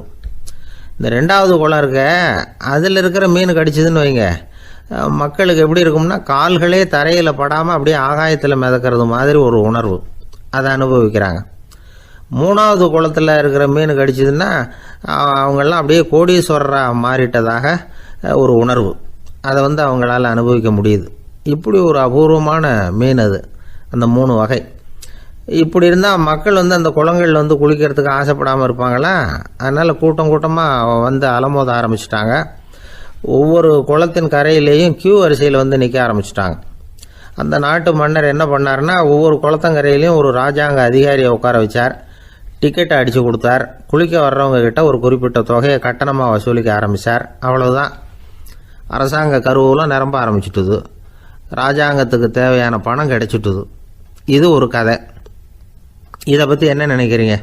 அதாவது மக்களுக்கு சுமை தெரியாமலே வரி வசூல் பண்ணுறது நல்லது தானே அப்படின்னு நினைப்பீங்க. ஆனால் இன்றைக்கும் உலகத்தில் பல அரசாங்கங்கள் இதே மாதிரி 3 குளங்களை வெட்டி வச்சிருக்குது. மக்களும் அதில் குளிச்சுக்கிட்டு தான் இருக்கிறாங்க. அது எப்படிங்கிறீங்களா? அந்த முதல் குளம் தான் சினிமா தியேட்டர். அதில் குளிக்கிறவங்க தான் ஒரு விதமான இன்ப மயக்கத்தில் திளைச்சிருக்கிறது மாதிரியான உணர்வை அனுபவிக்கிறவங்க. 2வது குளம் தான் சாராய கடை. இந்த குளத்தில் குளிக்கிறவங்க தான் கால்களே தரையில் படாமல் ஆகாயத்தில் மிதக்கிறது மாதிரி உணர்வை அனுபவிக்கிறவங்க. 3வது குளம் லாட்ரி டிக்கெட். இதில் குளிக்கிறவங்க தாங்கள் அப்படியே கோடீஸ்வரர்களாக மாறினது மாதிரி ஒரு உணர்வு, அதை அனுபவிக்கிறவங்க. இன்றைக்கி பல நாடுகள் இந்த குளங்களை பயன்படுத்திக்கிட்டு தான் வராங்க. ஒரு பூவில் வண்டு உட்காருது, அதில் இருக்கிற தேனை வண்டு எடுக்குது. இந்த சமயத்தில் அந்த பூவுக்கு வலிக்குமா? அதுக்கு வலிக்கிறது இல்லை. அந்த பூவோட மலர்ச்சியும் வளர்ச்சியும் குன்றி போகிறதும் கிடையாது.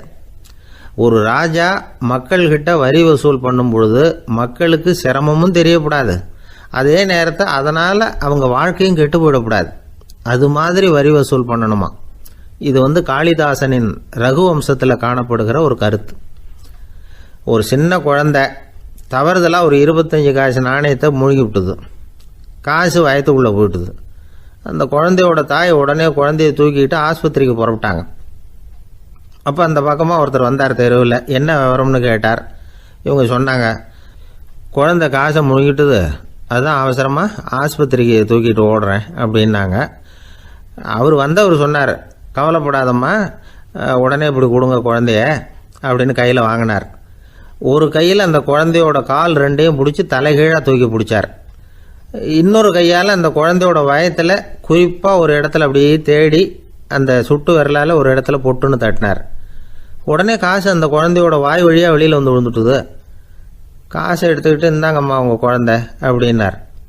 ரொம்ப நன்றிங்க, நிச்சயமாக நீங்கள் ஒரு டாக்டராக தான் இருக்கணும், என்னுடைய யூகம் சரிதானே அப்படின்னாங்களாம் அந்த அம்மா.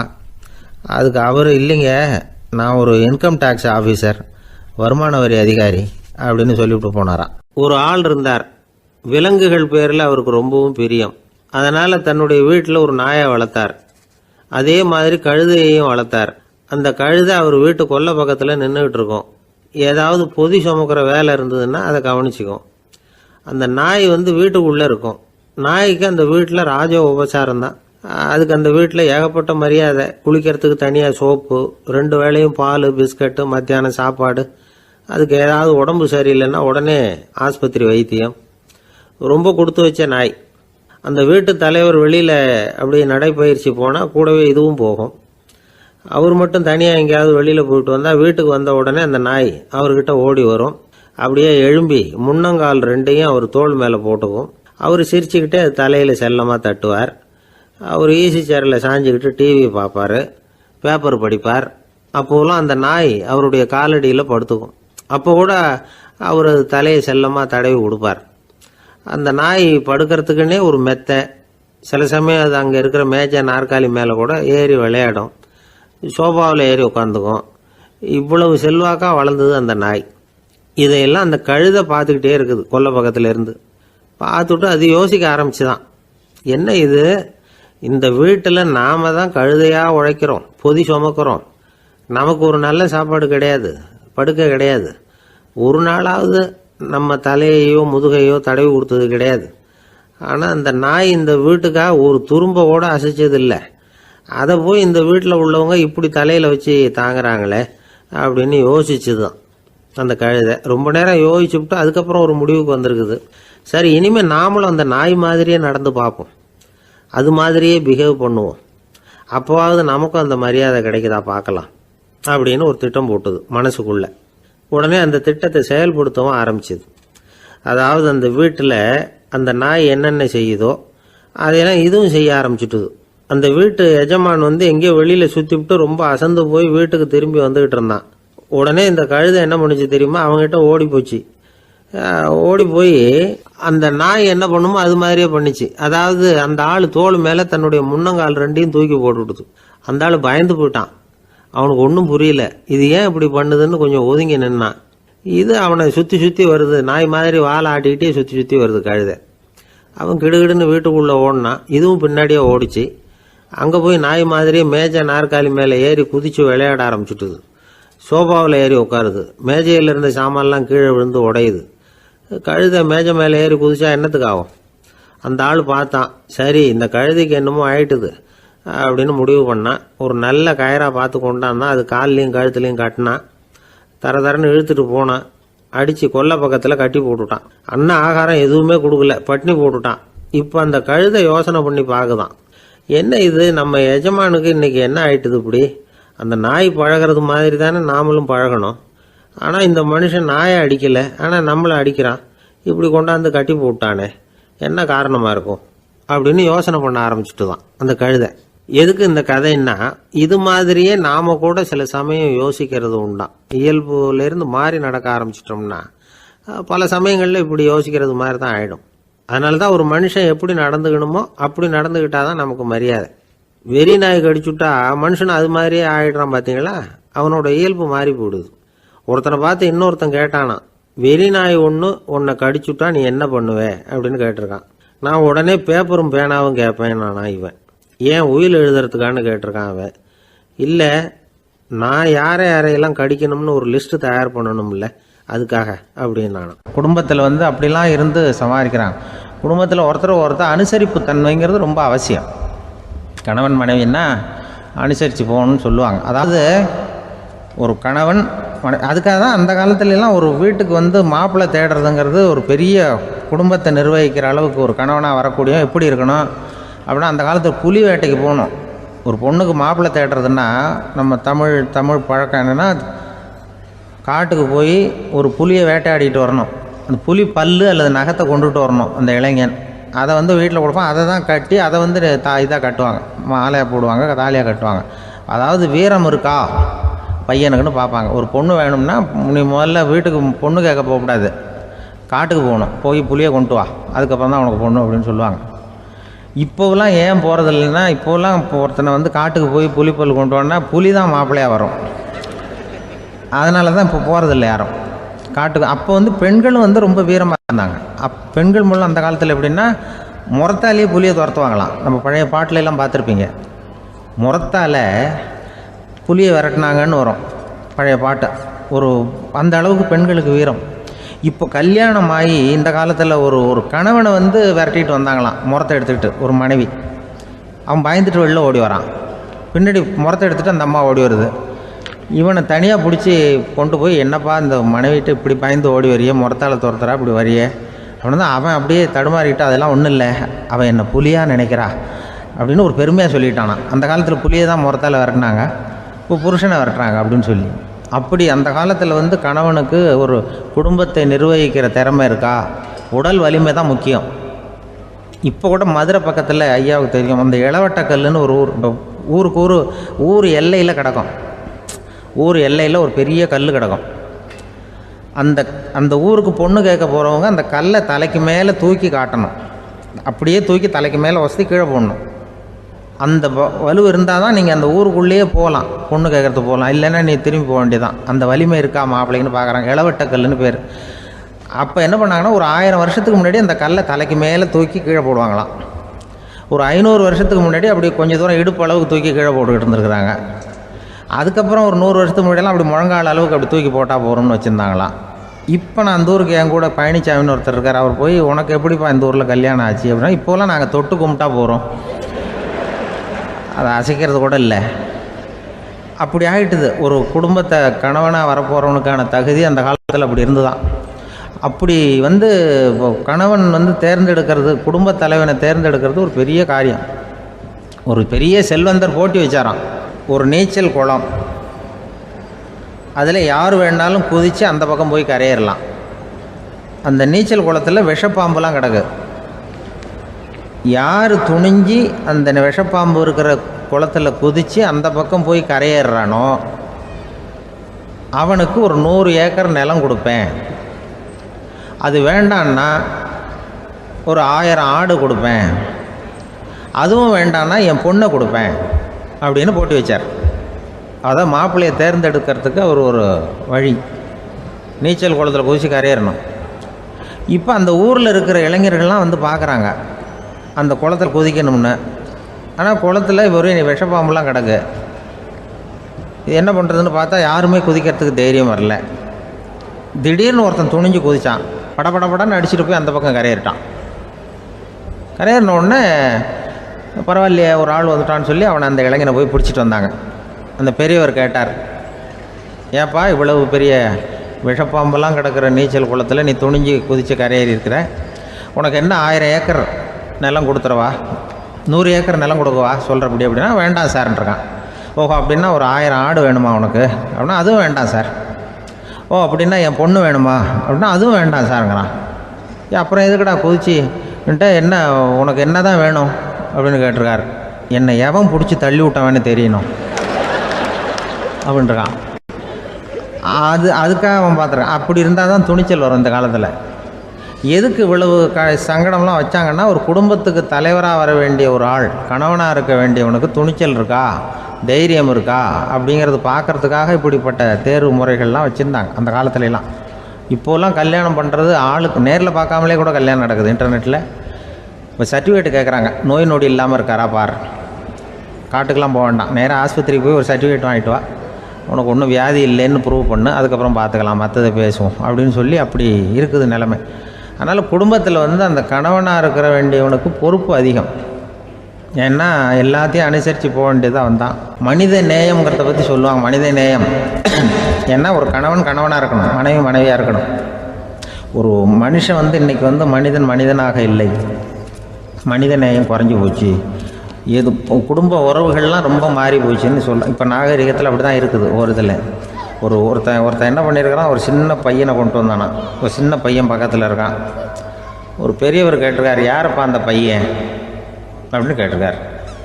இவன் சொன்னான்னா, இந்த பையன் எனக்கு தூரத்து உறவு, எனக்கு தூரத்து உறவுன்னு இருக்கான். சரி, தூரத்து உறவுன்னா எப்படி அப்படின்னு கேட்டிருக்கான். இந்த பையன் எங்கள் அப்பாவுக்கு 8வது பிள்ளை அப்படின்னானா.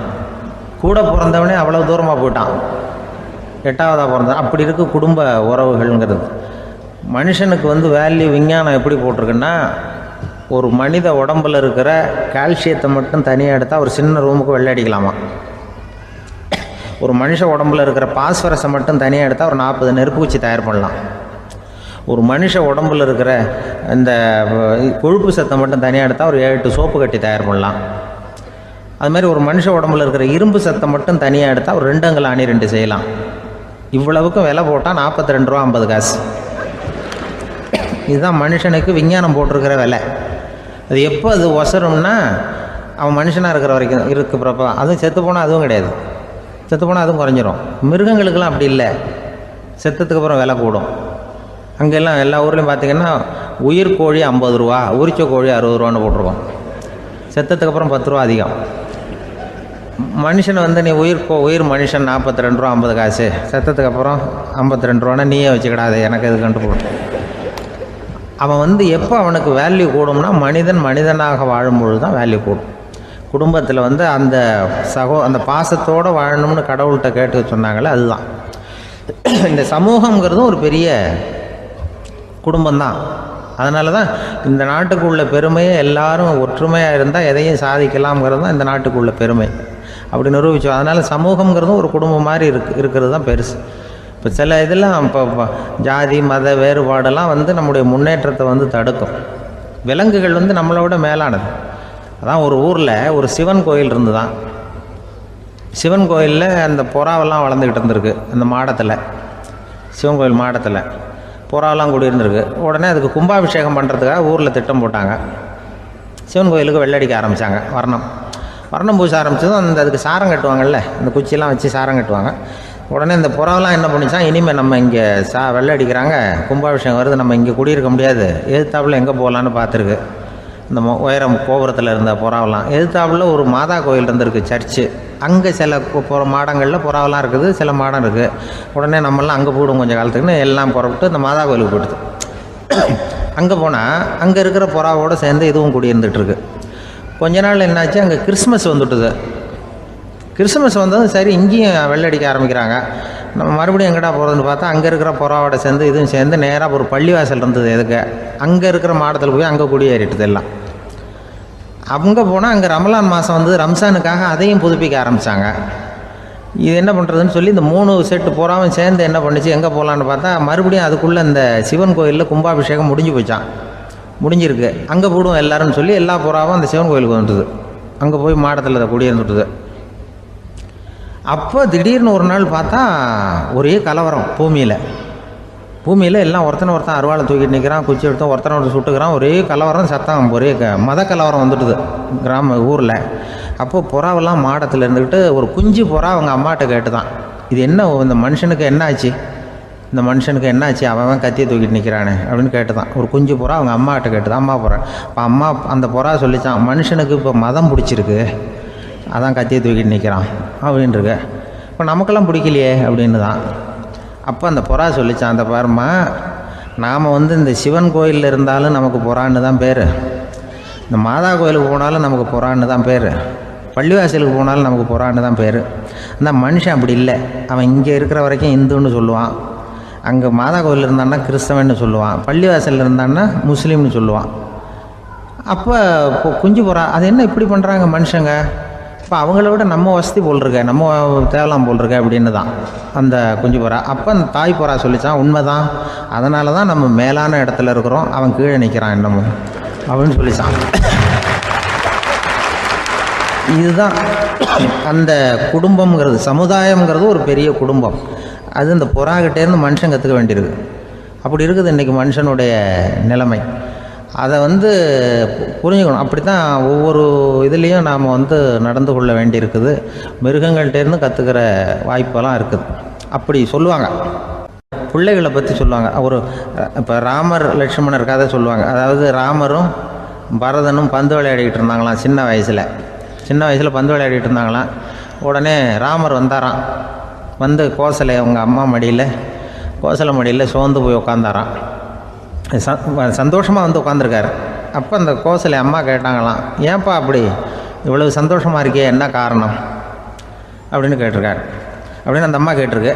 ராமன் சொன்னான்னா, இது என் தம்பியோட நான் பந்து விளையாண்டுக்கிட்டு இருந்தேன், பரதன் அவன் வந்து ஜெயிச்சுட்டான், நான் தோத்துட்டேன், என்னை வந்து அவன் ஜெயிச்சுட்டான், அவனுடைய வெற்றி வந்து எனக்கு சந்தோஷமாக இருக்குது, தம்பியோட வெற்றி, அதனால் நான் சந்தோஷமாக இருக்கேன்னு சொல்லியிருக்கேன். அந்த அம்மாவுக்கு ரொம்ப சந்தோஷம், தம்பி ஜெயிக்கிறாங்கிறத பற்றி அண்ணன் வந்து சந்தோஷப்படுறானே அப்படின்னு. கொஞ்ச நேரத்தில் பரதன் வந்திருக்கான். அவன் சோர்ந்து போய் கலங்கி போய் வந்து அதே அம்மா மடியில் உட்காந்துருக்கான். நீ ஏன்ப்பா, நீ தான் ஜெயிச்சுட்டியாமே, நீ என்னத்துக்கு வருத்தப்பட்டுக்கிட்டு வர அப்படின்னு கேட்டிருக்கேன் அந்த அம்மா. அப்போ பரதன் சொன்னானா, நான் ஜெயிக்கணுங்கிறதுக்காக அண்ணன் விட்டு கொடுத்தாரு, தோத்துட்டாரு, அதனால் எனக்கு வருத்தமாக இருக்குது.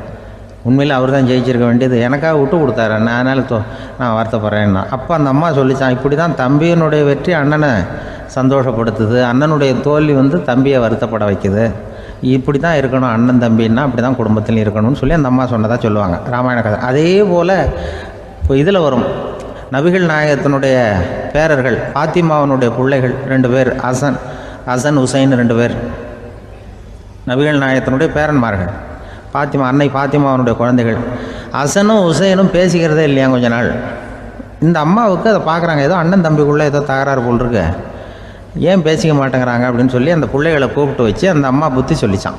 இதை பாருப்பா, நீ வந்து அண்ணன் தம்பிக்குள்ளே இது மாதிரி இருக்கக்கூடாது, உங்கள் பாட்டனார் ஒரு புத்திமதி சொல்லியிருக்காரு, உனக்கு தெரியுமா, ஒரு முஸ்லீம் இன்னொரு முஸ்லீமோடு 3 நாட்களுக்கு மேல் பேசாமல் இருந்தால் அது அவனை கொலை செய்வதற்கு ஒப்பாகும் அப்படின்னு நபிகள் நாயகம் சொல்லியிருக்கார், தெரியுமா உனக்குன்னு அந்த அம்மா சொல்லிச்சான். அப்போ அந்த தம்பிக்காரர் சொன்னாராம், ஹுசைன் சொல்லியிருக்கார், அதுவும் எனக்கு தெரியும், அதே தாத்தா பாட்டனார் என்ன சொல்லியிருக்காருன்னா, அந்த 2 பேரில் யார் முதல்ல சலாம் சொல்கிறாங்களோ, யார் முதல்ல முன்னாடி பேசுகிறாங்களோ அவங்களுக்கு சொர்க்கம் கிடைக்கும், இறைவனுடைய ஆசி கிடைக்கும்னு சொல்லியிருக்கிறார்.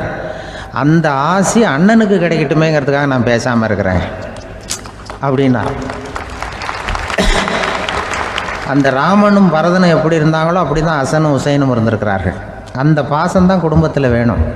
ஒரு அம்மா சொல்லுது, அதாவது கணவன் மனைவியாக இருந்துட்டு அப்புறம் விவாகரத்து வாங்கிட்டு அதுக்கப்புறம் அந்த அம்மா பேசுகிறத நேற்று தொலைக்காட்சியில் போட்டாங்க. அது என்ன சொல்லுதுன்னா, நாங்கள் வந்து கணவனும் மனைவியாக இருக்கிறப்போ எங்களுக்குள்ளே சண்டை வந்துக்கிட்டு இருந்தது, இப்போ விவாகரத்து வாங்கிட்டு இப்போ நண்பர்களாக இருக்கிறோம், இப்போ வந்து சண்டையே வர்றதில்லை எங்களுக்குள்ளே.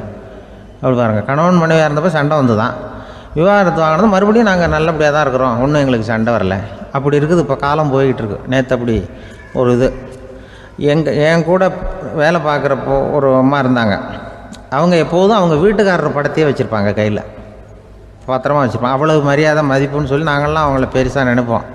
இது எதுக்குமா அவங்க வீட்டுக்காரர் படத்தை பத்திரமா இல்லை கையிலே வச்சுருக்கீங்களே, ஆஃபீஸுக்கெல்லாம் எடுத்துகிட்டு வந்து வச்சு அடிக்கடி எடுத்து பார்த்துக்குவாங்க, அவ்வளவு பிரியமாக அவங்க வீட்டுக்காரர் இல்லை. ஆமாம், எனக்கு வந்து ஏதாவது பிரச்சனை வந்துவிடுதுன்னா உடனே எங்கள் வீட்டுக்காரர் படத்தை எடுத்து பார்ப்பேன்.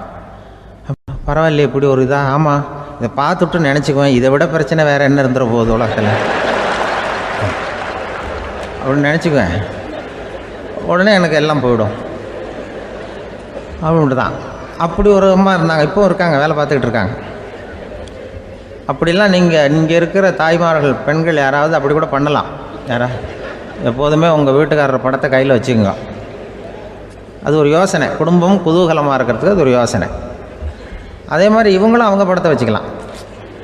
வச்சுக்கிட்டு பிரச்சனை வரும்போது பார்த்துக்கணும், இதை விட நமக்கு என்ன வந்துட போகுது பெருசாக அப்படி தான் இருக்கணும். குடும்பம் நல்லபடியாக இருக்கணும்னா அதுக்கு இப்போ சொல்லுவாங்க, கடவுளே ஒரு வீட்டு கணவன் வீட்டு தலைவர் கனவுல வந்தாராம். கடவுள் இது மாதிரி உன்னை விட்டுட்டு உங்கள் குடும்பத்தை உன்னையெல்லாம் விட்டுட்டு போக போகிறேன்னா, அதனால் ஏதாவது வர வேணும்னா கேட்டு போய் வாங்கிக்கோ அப்படின்னு கடவுள் சொன்னாராம் அந்த குடும்ப தலைவர்கிட்ட.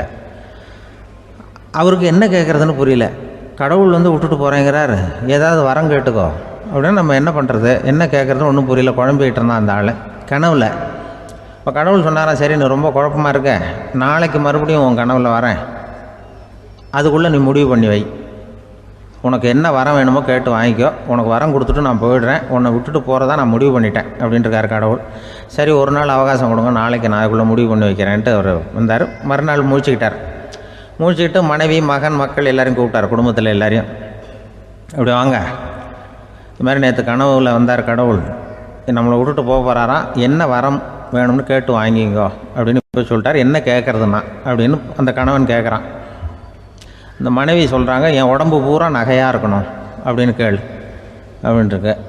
அதுக்குள்ளே அந்த ஒரு பொண்ணு ஓடி அப்படிலாம் கேட்காதப்பா கடவுள்கிட்ட, இப்போ இருக்கிற சொத்து எவ்வளோ இருக்கோ அதுபோல் இன்னொரு பங்கு வேணும்னு கேள் அப்படின்னு. அந்த பையன் அவன் வேறு சொன்னான், அவன் அது நமக்கு இது போல் ஒரு 10 பங்காவது வேணும், 2 பங்களா கார் வேணும் அப்படின்னு அவன் ஒரு லிஸ்ட்டை கொடுத்தான். இவர் என்ன கேட்குறதுன்னு முடிவு பண்ணுறதுக்குள்ள அங்கே வேலை செய்கிற அம்மா, ஒரு வயசான அம்மா வந்திருக்கு, வேலை செய்கிற அம்மா. அது சொல்லிச்சான் இவர்கிட்ட, தப்பாரு கடவுள்கிட்ட அப்படிலாம் கேட்காதப்பா, நாளைக்கு வரும்பொழுது என்ன வர வேணும்னா எங்கள் குடும்பத்தில் எல்லாரும் அன்பாக இருக்கணும் பாசமாக இருக்கணும்னு கேட்டு வாங்கிக்கோ, வரத்தை அன்பு பாசம் குடும்பத்தில் எப்போதும் நிலவணும்னு கேட்டு வாங்கிக்கோ, வேற எல்லாம் நம்ம பார்த்துக்கலான்னு இந்த பெரியம்மா சொல்லிச்சான். மறுநாள் அதேமாதிரி படுத்து தூங்கினார். கடவுள் கனவுல வந்தார். கேட்கும்பொழுது இவர் சொன்னாராம், ஐயா எனக்கு எங்கள் குடும்பத்தில் நாங்கள் கணவன் மனைவி புள்ள குட்டி எல்லாம் பாசமாக இருக்கணும் அன்பாக இருக்கணும், இதுதான் எங்களுக்கு வர வேணும் அப்படின்னு கேட்டாராம். இவர் கேட்டதும் கடவுள் தலையை சொரிய ஆரம்பிச்சிட்டாராம். ஏன் என்ன யோசிக்கிறீங்கன்னு கேட்டிருக்காரு. நீங்கள் அன்பாக பிரியமாக இருந்தீங்கன்னா அப்புறம் ஏன் நான் உங்களை விட்டுட்டு போக போகிறேன், நான் ஏற்கனவே இல்லைங்கிறதுனால தான் உங்களை விட்டு போகலாம்னு முடிவு பண்ணியிருந்தேன். இப்போ நீங்கள் ஏற்கனவே பாசமாக இருந்தீங்கன்னா நான் இனிமேல் போக மாட்டேன், அதனால் ஏன் முடிவும் மாற்றிக்க வேண்டியது தான், உங்கள் கூட தான் இருக்க போகிறேன்னாராம். இப்படி ஒரு கதை சொல்லுவாங்க. அதனால் ஒரு குடும்பத்தில் அந்தந்த உறவு முறைகள் சரியாக இருக்கிற வரைக்கும் எல்லாம் நல்லாயிருக்கும். அங்கே தான் இறைவன் வாழும் இல்லம்ங்கிறாங்களே, அதுதான் அதில் அந்த குடும்ப தலைவருங்கிறவர் கணவன் அப்படிங்கிறதுனால அவருக்கு தான் பொறுப்பு. அவருக்கு நிறைய சகிப்புத்தன்மை வேணும், கோபம் வரக்கூடாது, யார் என்ன சொன்னாலும் போகணும். சில கணவன்மார்கள் எது சொன்னாலும் மனைவி தட்டுறதில்லை, அங்கே போனால் போவாங்க, எதுக்கு போக சொல்கிறேன்னு கேட்குறதில்ல, போகிறது, இங்கே வான்னா வர்றது. திருவள்ளுவர் மனைவி இருந்தாருன்னு சொல்கிறாங்கல்ல, அது மாதிரி. அது எப்படின்னா ஒருத்தர் சொன்னார், அது அப்படி இல்லை, அதுக்கு ஒரு கதை சொன்னார். ஹிட்லர் வந்தாராம் ஒரு தடவை, ஒரு பெரிய கப்பல் மேலே, கப்பலுடைய மேல் தளத்தில் ஹிட்லர் வந்துக்கிட்டு இருக்கார். ஒரு இங்கிலீஷ் கேப்டன் எதிரில் நிற்கிறான். அவனுக்கு பெரிய ஆச்சரியம், இந்த ஆள் எப்படி இப்படி ஒரு தனி மனிதனாக இருந்துக்கிட்டு உலகத்தையே இப்படி இந்த பாடுபடுத்துகிறார் அப்படின்னு சொல்லி, உன்னுடைய வெற்றிக்கு என்ன காரணம்னு கேட்டாராம் அந்த இங்கிலீஷ் கேப்டன். இப்போ ஹிட்லர் சொன்னாராம், என்னுடைய வெற்றிக்கு காரணம் என்கிட்ட வேலை செய்கிற ஊழியர்கள், நான் கிழிச்ச கோட்டை தாண்ட மாட்டாங்க, நான் என்ன சொல்கிறேனோ அதை உடனே செய்வாங்க, ஏன் எதுக்குன்னு எதிர்த்து பேச மாட்டாங்க, அதுதான் என்னுடைய வெற்றிக்கு காரணம் அப்படின்னு சொல்லி அதை நிரூபித்து காட்டுறேன் பார் அப்படின்னு சொல்லி கையை தட்டினாராம் ஹிட்லர். உடனே ஒரு சிப்பாய் அங்கேருந்து லெஃப்ட் ரைட் போட்டு சல்யூட் பண்ணி நின்னான். உடனே ஹிட்லர் சொன்னார், நீ அப்படியே இந்த கப்பல் மேல் தளத்துலேருந்து அப்படி கடலில் விழுந்து செத்து போடா அப்படின்னு பொத்துன்னு குதிச்சுட்டான். எதுக்கு சொல்கிறேன் என்ன இதில், உடனே குதிச்சு செத்து போட்டான். இவருக்கு பெரிய ஆச்சரியம் கேப்டனுக்கு. ஹிட்லர் சொன்னார், இதுதான் என்னுடைய வெற்றி காரணம், தப்பார் இன்னொருத்தனை கூப்பிட்றேன் அப்படின்னு தட்டினா இந்த பக்கத்துலேருந்து ஒருத்தன் வந்தான், லெஃப்ட் ரைட் நின்னா, நீ இப்படி குதிச்சு செத்து போடா அப்படின்னு பொத்துன்னு குதிச்சுட்டான். எதுக்கு போக சொல்கிறீங்கன்னு ஒன்றுமே கேட்கல, குதினா உடனே குதிச்சுட்டான். அப்போ ஹிட்லர் சொன்னார், இதே மாதிரி என்னுடைய ஒவ்வொரு ஊழியர்களும் இருக்கிறாங்க, நானும் ஊழியர்களை இழக்கிறதுக்கு தயாராக இல்லை, தப்பார் தயாராக இருப்பேன் எப்போதும், தப்பார் இன்னொருத்தரம் தட்டுறேன்னு இன்னொருத்தர் வந்தார். எதிர்த்தாப்புலேருந்து ஒருத்தன் லெஃப்ட் ரைட் சல்யூட் அடித்தான். நீயும் குதிச்சு செத்து போடான்ருக்கார் ஹிட்லர். இவனால் பொறுக்க முடியல, இந்த இங்கிலீஷ் கேப்டன் அனாவசியமாக ஒவ்வொருத்தனாக குதிச்சுட்றானேன்னு சொல்லி ஓடி போய் அவனை குதிச்சிட்டான். குதிக்கிறதுக்கு முன்னாடி பிடிச்சி தனியாக எடுத்துகிட்டு போட்டான்.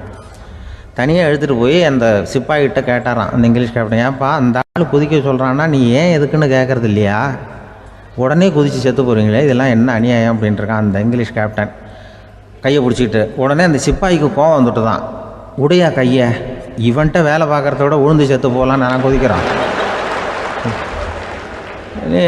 என்ன அனாவசியமாக எதுக்கியா இருக்க சொல்கிறேன் அப்படின்னு சொல்லி குதிச்சுட்டானா. அதனால் இந்த உடனே சொல்கிறத செய்கிறாங்க பாருங்கள், அவங்கள நம்பக்கூடாது. கணவன்மார்களுக்கு ஒரு எச்சரிக்கை, சொல்கிறத உடனே செஞ்சுருவாங்க மனைவி. நீ அங்கே போனால் போங்க, வரணும் அந்த ஹிட்லர் மாதிரி நினைக்கிறாங்கன்னு அர்த்தம். இதுகிட்ட பேசிக்கிட்டு இருக்கிறத விட சொல்கிறத செஞ்சுட்டு போடுவோமே, அப்படி சமாளிக்கிற கணவன்மார்கள் உண்டு. குடும்பத்தில் அப்படிலாம் இருந்து சமாளிக்கிறாங்க. வாழ்க்கையில் வெற்றி பெற என்ன வழி? இது ஒரு முக்கியமான கேள்வி. இதுக்கு எல்லாரும் பொதுவாக சொல்கிற ஒரு பதில், உழைச்சா வெற்றி பெறலாம் அப்படிங்கிறது தான். வாழ்க்கையில் வெற்றி பெற உழைப்பு மட்டும் இருந்தால் போதாது, நேர்மையும் வேணும் அப்படிங்கிறார் பால் ஹாஃப்மேன். இவர் யார் தெரியுமா? இவர் ஒரு பெரிய பொருளாதார நிபுணர். 2வது உலகப் போர் முடிஞ்ச சமயம் அப்போ இவர் அமெரிக்காவின் நிதி ஆலோசகராக இருந்தார். தன்னுடைய வாழ்க்கையில் நடந்த பழைய நிகழ்ச்சி ஒன்று அவர் சொன்னார். இளம் வயசில் படித்து முடித்ததும் அவர் வேலை தேடிக்கிட்டு இருந்தாராம். அப்போது ஒரு கால்நடை வைத்தியர்கிட்ட போய் வேலை கேட்டிருக்கார்.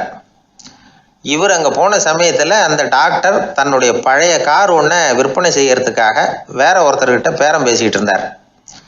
வாங்க வந்தவர் இவர்கிட்ட அந்த காரை பற்றின விவரம்லாம் கேட்டுக்கிட்டு இருந்தார். கார் நல்ல நிலைமையில் இருக்குமா அப்படிங்கிற கவலை அவருக்கு.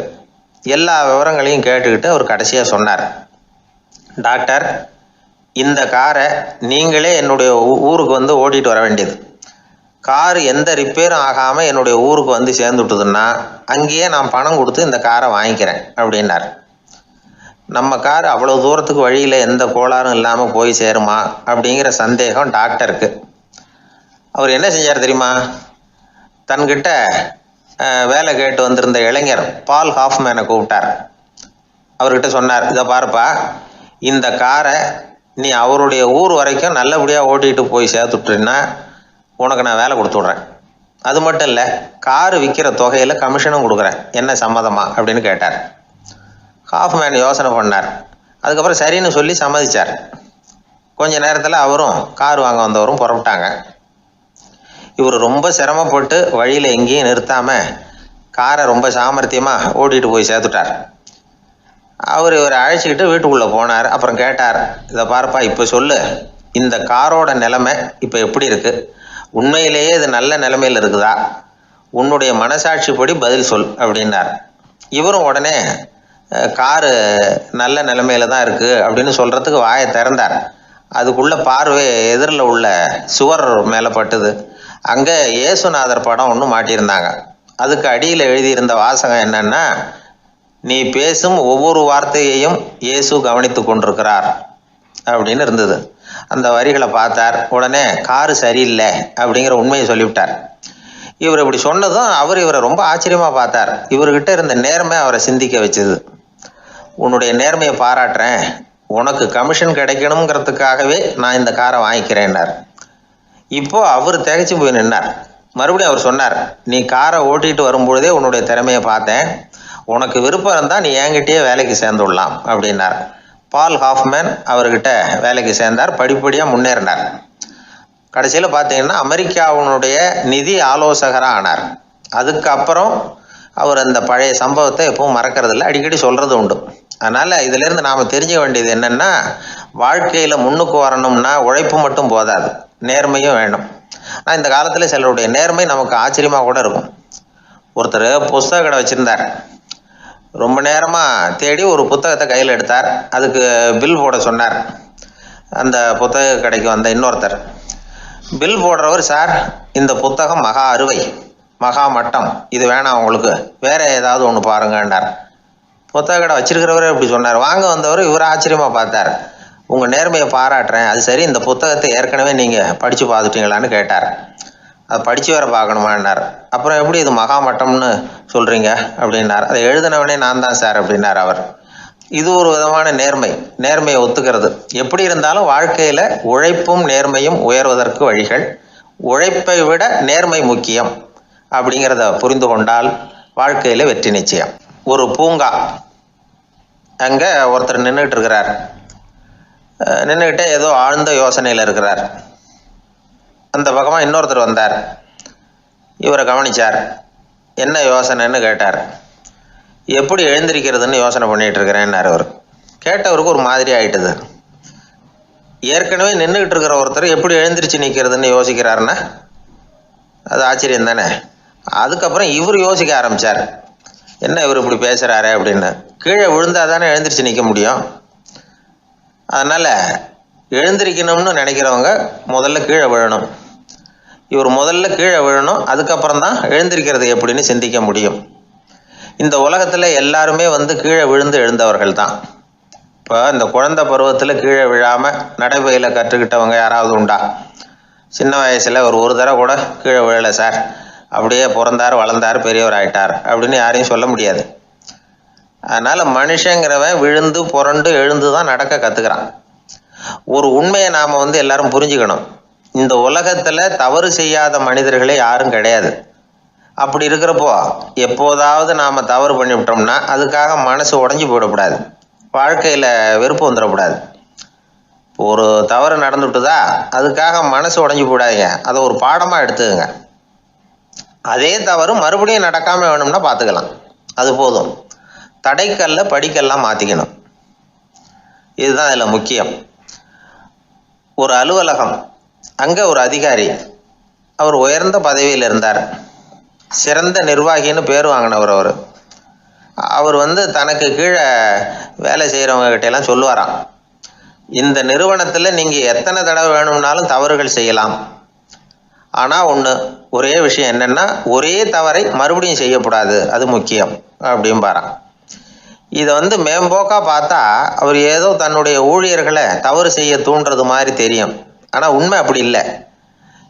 இன்னைக்கு என்ன நடக்குது தெரியுமா? அநேகமாக எல்லா மனிதர்களுமே ஒரே தவறை தான் மறுபடியும் செய்கிறாங்க. விளையாட்டு வீரர்கள் ஒரே மாதிரியான தவறுகளை திரும்ப திரும்ப செய்கிறது உண்டு. கணக்கு எழுதுகிறவங்கள பாருங்கள், ஒரே தப்பை மறுபடியும் செய்வாங்க. அலுவலகம் வருகிறவர்களை கவனிங்க, ஒரு நாள் தாமதமாக வந்தால் பரவாயில்ல, தினமும் தாமதமாக வருவாங்க. இது மாதிரி செய்த தவறையே திரும்ப திரும்ப செய்கிறதுக்கு என்ன காரணம் அப்படின்னா சோம்பல், ஞாபக மறதி, கவனக்குறைவு, தன்னுடைய திறமை பேரில் அளவுக்கு மீறிய நம்பிக்கை, இப்படி இதில் ஏதாவது ஒரு காரணமாக இருக்கலாம் அப்படிங்கிறாங்க இது பற்றி ஆய்வு செய்கிற வல்லுநர்கள். ஒரு தடவை செஞ்ச தவிர மறுபடியும் செய்கிறது இல்லைன்னு முடிவு செஞ்சுக்கிட்டு அதை செயல்படுத்த கற்றுக்கணும், அது போதும், வாழ்க்கை வெற்றிகரமாக அமையும் அப்படிங்கிறாங்க அந்த அனுபவசாலிகள். அதனால் வெற்றிகரமாக வாழ்க்கையில் நடைபோட விரும்பும் இளைஞர்கள் தவிர்க்க வேண்டியது என்னென்னா, முதல்ல சோம்பலை தவிருங்கள், சுறுசுறுப்பாக இயங்குங்கள் அப்படிங்கிறது அவங்க அறிவுரை. ரெண்டாவது ஞாபக மறதி, எந்த செயல்லையும் ஈடுபாடு வேணும், அக்கறை வேணும். மூணாவது கவனக்குறைவு, எதையும் அலட்சியப்படுத்தக்கூடாது. நாலாவது என்னால் முடியாதது எதுவுமே கிடையாது அப்படிங்கிற அளவுக்கு மீறிய நம்பிக்கை, அது ஆபத்தில் கொண்டு போய் விட்டுரும். அதனால் முதல் தவறு உங்களுக்கு ஒரு பாடமாக அமையணும். ஒரு மனிதர் அவர் தன்னுடைய 2 காதுலையும் கட்டு போட்டுக்கிட்டு வந்தார். அவருடைய நண்பர் அதை கவனிச்சுட்டார். என்ன சார் ஆச்சு, 2 காதுலையும் கட்டு போட்டுருக்கீங்களே அப்படின்னு விசாரித்தார். ஒன்றுமில்லை சார், வீட்டில் ரொம்ப ஆர்வமாக டிவியில் கிரிக்கெட் மேட்ச் பார்த்துக்கிட்டு இருந்தேன். அப்போது என்னுடைய மனைவி துணிகளுக்கு அயர்ன் பண்ணிகிட்டு இருந்தாங்க. அயர்ன் பாக்ஸை அப்படியே வச்சுட்டு அடுப்பங்கரைக்கு போயிட்டாங்க. அந்த சமயம் பார்த்து டெலிஃபோன் பண்ணி அடிச்சுது. அவசரமாக ஓடி போய் அதை எடுத்து காதில் வச்சேன். அப்போ தான் தெரியும் அது அயர்ன் பாக்ஸுங்கிற விஷயம். சூடாக இருந்ததா, சுட்டு விட்டுது அப்படின்னார். ஒரு காது சரி சார், 2 காதும் ஏன் அப்படி ஆச்சு அப்படின்னு கேட்டார். அதே ஆள் மறுபடியும் ஃபோன் பண்ணா சார் அப்படின்னார். இவர் எவ்வளோ தூரம் யோசிச்சிருப்பார் பாருங்க. அதனால் ஒரு தவறு மறுபடியும் நடக்கக்கூடாது, முதல் தவறு உங்களுக்கு ஒரு பாடமாக அமையட்டும் அப்படிங்கிறது தான் இதிலிருந்து நாம் தெரிந்து கொள்ள வேண்டிய